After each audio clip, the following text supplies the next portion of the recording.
My name is Becky, and this is my aha moment. I have been a chef for many years. That's all I've done my whole life. And for many years, I was private chefing, which was a great job but lonely. And at one point, after visiting India and Mexico, it occurred to me, I'm very community oriented, that I could be cooking the food that I want, serving and creating community and supporting farmers and making a difference in our city. My husband and I got a hold of our good friend John. He's became our partner. I've been a lifelong vegetarian, 40 years. John is a heavy omnivore, and we connected, talked about doing a food truck. Bought a truck and started doing a food that's called Duos, that we represent both omnivore and vegetarian perspectives. It's just beautiful to be rewarded because people are happy. They eat something good and they enjoy it.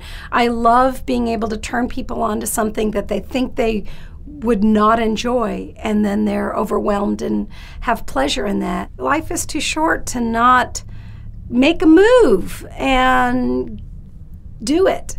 And even if you fail the first time, it's not the end all. I think that we all need to take risks to strengthen our lives and each other.